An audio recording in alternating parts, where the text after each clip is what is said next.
Welcome to Pagan Coffee Talk. Here are your hosts, Oswin and Lord Knight. Today's topic is, drumroll please, can magic really affect reality? In other words, is it just a perception on the part of the caster, or does it really physically change what's going on in the world around us? Okay, because we talk about it changing the odds and kind of like it's not actually changing anything, but it's like moving the molecules around to get, that snail to move 2 inches to the left for some reason. Right. That's the way we normally think about this. Mm-hmm. But here's my question. What about these magical items we hear about? Okay. The Cauldron of the Dagda. The Leofel. Mm-hmm. All right, the Sword of Nawada. Am I doing that right? Is it Nawada? And the Spear of Lu. Yeah. Yeah. Try to remember if I'm not getting them backwards. But then you got stuff like Excalibur, the Holy Grail. Right. So it makes me wonder, do these things become magical because of their usage in ritual? Is magic changing these items on a molecular level somehow? Okay. Are you with me when I'm asking? So you think it's more of the ritual use or the belief in these items? Okay. For everybody else, you're going to hate me for a second. Think about the one item that we repeatedly use during initiation. Mm-hmm. For as much energy as this particular item is, right? Mm-hmm. Exposed to high levels of spirit energy, could there be something that's changing it on a molecular level on the inside, slowly over time? I suppose it's possible, yeah. Do you know what item I'm talking about, right? Yes. Yes. Okay. I mean, but do you see what I'm saying? That somehow over time that could enough spirit energy in there to actually convert this thing into something else, or somehow, I don't know how to explain that, to where in the world it has an actual magical ability to it. I mean, I would say yes, the possibility's there. I don't know if that's what it's actually doing, but I mean, you're exposing certain items. Let's say we've exposed certain items over and over again to these rituals, these beliefs, this energy over and over again. Right. Could this be what actually makes your Excaliburs? These weapons, not just weapons, but all these other holy items that we've heard about over the millenniums from multiple religions. Because they're not the only one, because in Christianity, what is it? If you touch the finger of one of the saints, it's supposed to heal you or something? Something like that, yeah. I mean, Catholicism has a lot of relics that are believed to hold special abilities. And, that... And one is the finger of a saint. I don't remember which saint, but... I don't either. I've heard of it, but I know it's housed in one of the churches in the UK, but I don't know. I can't remember which saint. But I mean, let's just think about the most powerful relic that we've ever heard of in history, and that's like the Ark of the Covenant alone. Right. All right. Again, my question is, could we over time? And I'm not talking about I'm not talking about just my lifetime. Mm-hmm. You with me? I'm talking about we're talking like decades, generations, yes. Generations and generations upon generations. Well, I guess there's the question. Do these relics actually become holy or powerful because we believe them to be? Or are they actually, is magic changing the properties of these things? Well, that's kind of where I was going with the whole thing Is it just our perception? I mean, right. I don't know. That's why I'm kind of bringing this up, because for some people, I believe that it turns to be more of a perception. Yeah. You've used these items over and over again, and for those who don't really believe in magic, but they believe in the usage of the items, they're still essentially doing the same thing. Well, I mean, to a certain extent, we could look at it this way. Well, let's just take the whole magic concept out. That's energy directed at intent, unlike spiritual energy where it's just directed to deity or each other and stuff like that. Mm-hmm. So it's a little bit more free float there. So are these items actually healing people? Are they actually doing this? Or again, like you said, or is it our perception? Or are we dealing with more placebo effect? Oh God, what is that? The revival tent people? Yes. Who gets the old guy so riled up and all this and so full of adrenaline and stuff they can get up and walk around, but the very next day they're back in their wheelchair twice as much in pain. Mm-hmm. Is this what's happening versus an actual miracle or magic? I mean, it's a good question. And is there a way to prove it in either direction? Well, the only way I can see to prove it, and it really sounds messed up, is to analyze something as much as you could, then go, okay, here, we'll see you in 5 or 6 generations. Right. And we'll test it again. Is anybody willing to do that, though? I mean, if somebody's willing to do that, by all means do so and then publish the results, because this is really interesting. I know a lot of people will hear this and go, well, we have the whole entire thought that we create reality as we move through the world. Right. So therefore it can change. Well, only bad thing about that is there's too many people here. Not everybody's reality become true unless you're thinking of multiple dimensions, parallel, blah, blah, blah. Right. Right. That's why I'm asking, does it really affect our reality? Well, because again, the idea here is either the energy is actually coming from the item itself, or is coming from the people who believe in the item. Well, I'm not just talking items. I'm talking spell casting. Well, have you ever been into them places? Have you ever been to one of these older churches? Oh yeah, that have been around. I mean, that's 200-300 years old, blah, blah, blah. And you can feel that energy that's in there that, you know what I mean? Yeah. So there's something going on there. But again, we're asking, is it the building or is it the people in the building? Yeah. I mean as far as something like that goes, is it more of the perception because it has been around for so long? You know what I mean? You just walk into it and you're in awe, Well, again, it depends on your mindset, I guess, but because I also have to ask the question, if it is the way we perceive it and it's not really going on, are we fooling ourselves just because people talk about it? Is it the hype, the expectation? Right. And is it something that we just really want to believe in? Right. Therefore, we're making it true for us. Right. See, there's a lot of questions here because I can't see, because again, we're still looking at this about the same way we're looking at what we refer to those echoes that we've heard about from in the schools.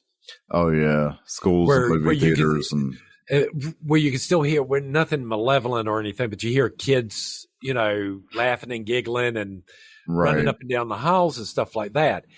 It's just the same process. And even then, where's this energy being stored? Is it actually infusing in the building itself? Is it infusing into the atoms and the electrons if this is what's happening? And so if it is, then yes, I would think that it would take like generations upon generations upon generations for any type of molecular change to take effect. Right. So it's probably not anything like you and I would see in our lifetime. No, but you have to ask these questions because, you have the Muslim faith where they do that pilgrimage to the, make sure I'm trying to say that right, the Mount of the Rock where the temple used to be in Israel. But I'm sorry, this place is active all the time and you got all them people there. It's hard for me to believe that energy's not left there. Right. But then on the other hand, with all them people there, how can you tell the difference? True. But could the same thing be said about haunted houses? Yeah, I suppose it could. You know, I mean, like we grew up where we lived. There's some stories about a school in the local area that was shut down years ago. Were there actual ghosts there, or was it everybody in the town's belief that this place was haunted that made it haunted? So again, I don't think it's necessarily the things that we're talking about is necessarily to items just like the Holy Grail, blah, blah, blah. It could be at other places too. Right. Yeah, you were talking about that. I forgot what it's called, but there's an actual term, like a totem or something like that. A topa. Topa, yes. Well, yeah, a topa is more like a thought form. Right, but again, it's something that so many people believe in, it actually manifests. So that's kind of like with the school where we lived. Right. You know, was it really haunted, or was it just manifested by the people who lived in the area because of all the stories? Well, and then you have all the folklore around there because there's some horrific stuff I've heard about that. And I don't know if it ever actually happened. It wasn't like I went and looked it up. No. You know, I don't know too many people that did that. Mm-mm. So I'm not exactly sure which we're actually doing here. If we are somehow changing things molecularly or on a subatomic level slowly over time to make these items that normally would just be regular household items to something greater than themselves. Or if it's just our perception of these items or the perception of the spell that's actually making the change. Well, I mean, and again, if you've ever been exposed to one of these items or something like that, you might have a different take on it. But then you could also look at somebody and not tell them what an item is and see how they react when they are placed in front of the item. Exactly. To kind of, but how are you going to do that with something like the Shroud of the Shroud of Turin? Yeah, I mean, how are you going to do? It isn't like people just don't know what in the world that is. No, pretty much everybody knows what that is. I mean, my pagan witchy ass even knows what it is. Right. And I know it enough to get the name wrong. But yeah, I suppose there are items that we could, you know, pass along to somebody and say, "Hey, what's your impression of this?" I mean, and tell them what it is. But I mean, because what in Ireland, there's supposedly the stone of, you know, of the Leah Felt still in Ireland in a certain spot, and you can visit it. Right. Again, this is an item that's been part of rituals and magics over and over again.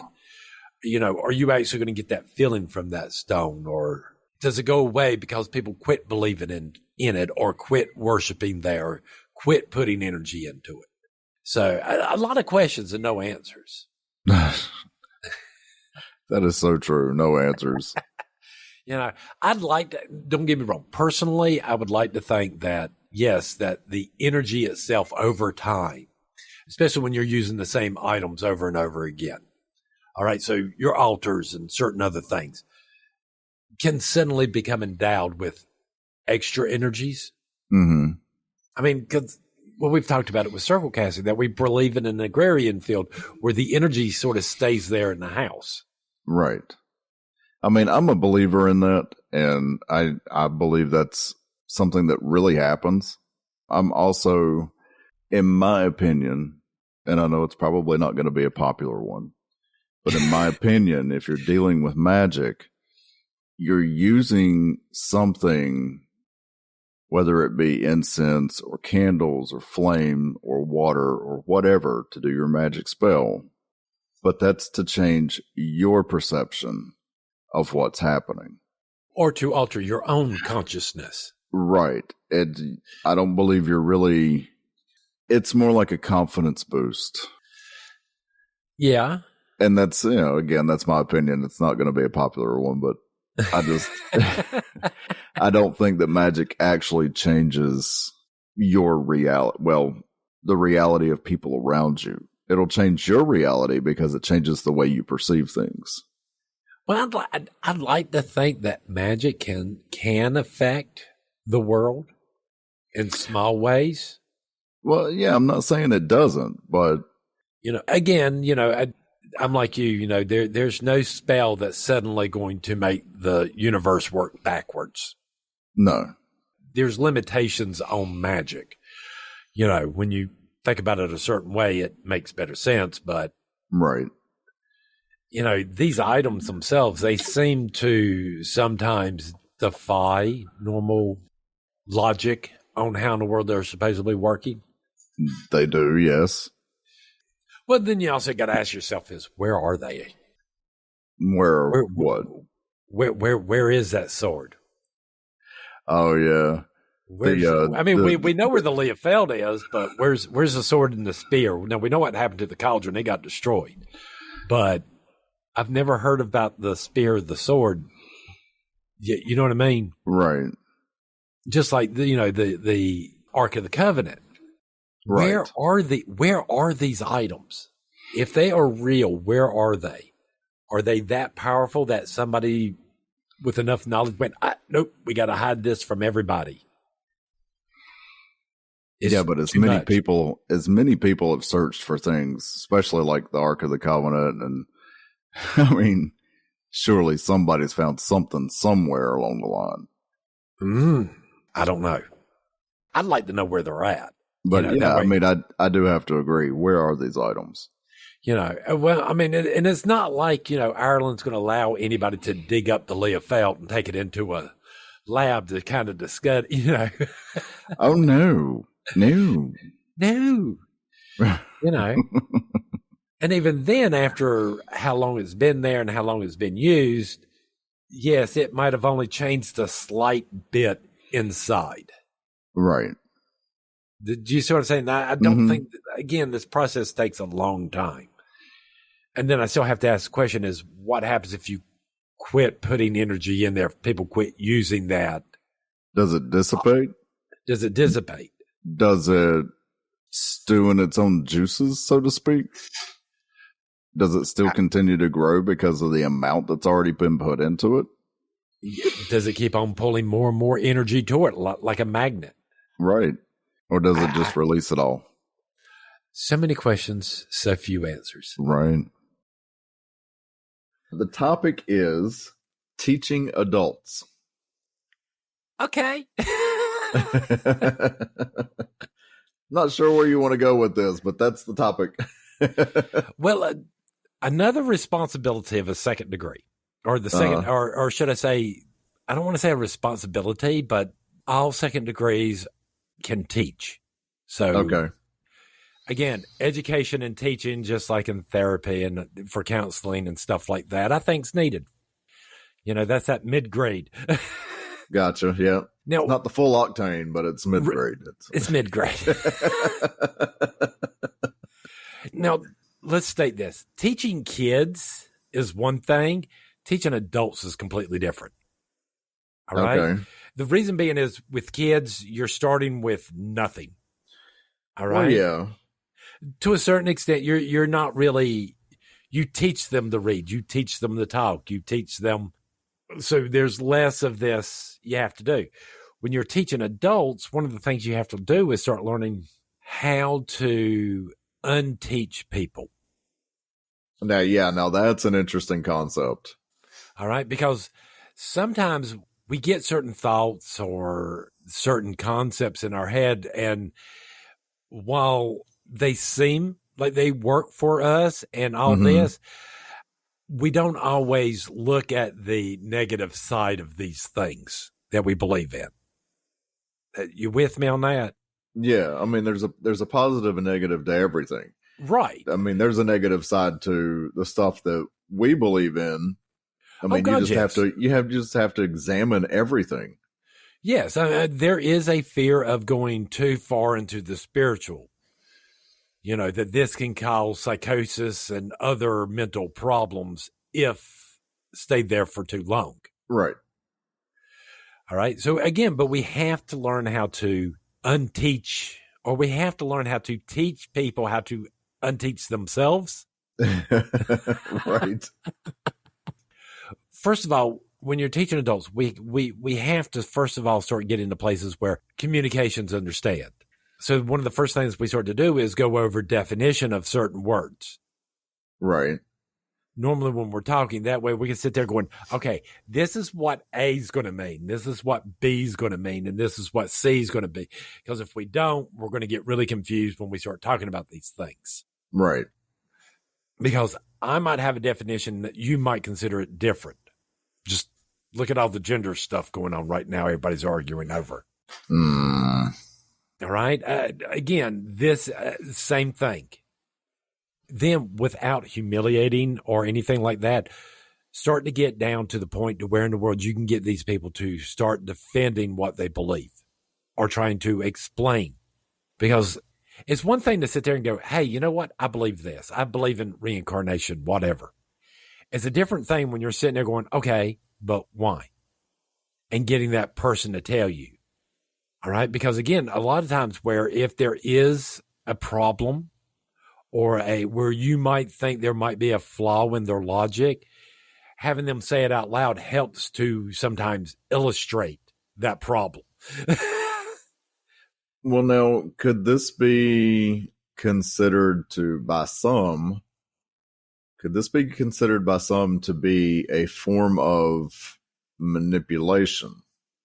No. Or brainwashing, because we are getting people to question things that they didn't think to question. Well, I think if you're questioning anything, it's better than nothing. So we're not really trying to change people's minds. We're trying to get them to change their own minds. Right. If that's the way it's going to happen, we're just trying to get them to question their beliefs, question this and question that, to make sure they know what they're standing for. Right. Being in management and you're talking to an employee who's done something wrong, 9 times out of 10, you already know what in the world they did. Right. And I'll just sit there and let them keep on running their mouth until they finally tell on themselves. Right. This is the same thing we're doing. We're not manipulating you. We're allowing you to do it to yourself. What we're doing is we're not telling you, hey, there's a hole 50 feet in front of you. You know, you need to step off to one side or the other to avoid it. We'll let you fall straight into the hole. Why? Right. Because you learn better that way. Once you've fell in that hole a couple of times, you'll go, oh, here's where in the world I keep on going wrong on this. Right. This is the way you have to teach adults. All right? Kids, you can tell this and they'll listen to you and accept what in the world you're doing, even if the logic's not there. Yeah, because they've not learned the logic. Well, they haven't learned not to necessarily believe or trust everything people tell them. Right. So it's 100% true. It's 100% true. I'm sorry. What was that Bartleman Bailey always said? There's a sucker born every minute. Right. And you can fool some of the people some of the time, but you can't fool all the people all the time. Right. This is what we're talking about. This is what you got to keep in mind when you're talking to adults or trying to teach adults. Right. Okay. You're not going to change their minds. We have to give them tools to change themselves. If you talk to any therapist or anything, they're going to tell you the same thing. They don't make the breakthroughs. They don't do this stuff. Their client does. And teaching's the same way with adults. You with me? Mm-hmm. So this is what you need to be more focused on. You have to be focused more on the rebuttals, the arguments for your side versus the other side. We're not talking about doing some humiliation or some type of ritual like this. We're talking about literally having a debate, having a conversation with someone. Yeah, I can see that. You know, it's really hard to sit there and get that one girl or that one guy to really get all excited about quantum physics because, well, it's part of craft and part of what in the world we do and how we see the world. That's not an easy task to do, except for unless you keep on sitting there showing them over and over again, hey, this is where in the world we believe this because of quantum physics, and this is what it tells us. Right. This is how it relates to the real world. Right. Yeah. Those help out the most. And again, and this is really hard because I know a lot of people will want to be more aggressive. All right. I'm not saying, when you're sitting there and you've been going around in circles with a student for, 10 minutes that you're not getting aggravated yourself. Right. You're like, wait a minute, you're trapped in a logic loop and I can't get you out of it because you won't listen to exactly what in the world we're saying. Right. Sometimes it helps to have somebody else come in and try to explain it. It doesn't always work because people do get trapped in that logic loop. Right. Because I've known for me to sit there and tell somebody the same thing in like 5 or 6 different ways in like 5 minutes, and me keep on making up analogies over and over again until I strike across one that helps them. Right. Maybe not the whole class, but them. While keeping in mind, hey, when you're doing a class that's one-on-one, this ain't that big of a deal. But when you're dealing with a class with more than one person, this starts to eat into the other person's time too. Exactly. Yeah. So sometimes you got to be careful. And sometimes you might even have to look at these people going, you might have to wait until after class for us to go back and revisit this. Right. And it might even be good for you to even maybe give yourself a couple of days to rethink about and all this, then bring the person back over. Right.